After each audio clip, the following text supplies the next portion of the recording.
चुड़ैलों का आतंक। राजपुर गांव को चुड़ैलों का घर कहा जाता है।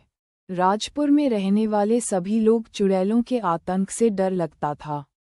राजपुर में रात होने पर चुड़ैलों की टोली निकला करती थी, और जो कोई भी घर के बाहर होता था उसे चुड़ैल मर देती थी, और गांव में कभी तोड़ फोड़ करती थीं।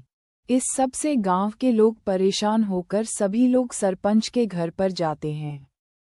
सभी लोग सरपंच जी से कहते, सरपंच जी आपको तो पता है हमारे गांव में जो चुड़ैलों की टोली निकलती है, और जो कोई भी उन्हें घर के बाहर मिलता उसे वो मर देती हैं, और हमारे गांव बहुत नुकसान कर दिया है। सरपंच कहता है, चुड़ैलों को इस गांव से हटाने के लिए हमें किसी तांत्रिक को बुलाना चाहिए। तभी गांव का एक आदमी बोलता है कि मैं एक तांत्रिक को जानता हूँ, और वो हमारे पास के गांव में है। सरपंच और गांव के सभी लोग तांत्रिक लाने को हाँ कर देते हैं। गांव से 2 लोग तांत्रिक को लाने के लिए चल देते हैं। वह दोनों कुछ ही समय में तांत्रिक के पास पहुंच जाते हैं, और तांत्रिक को सारी बात बताते हैं, और तांत्रिक को साथ लेकर चल देते हैं। कुछ समय में वह गांव आ जाते हैं, और रात को चुड़ैलों की टोली निकालने का इंतजार करते हैं।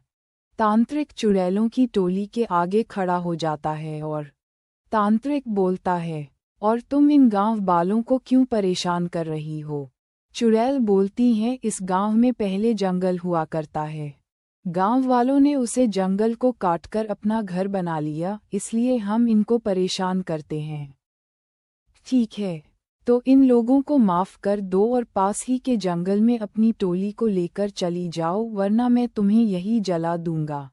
चुड़ैल बोलती हैं, ठीक है, मैं इस गांव से अपनी टोली को लेकर चली जाऊंगी। चुड़ैल अपनी टोली को लेकर पास के जंगल में चली जाती है, और गांव वाले बहुत खुश होते हैं।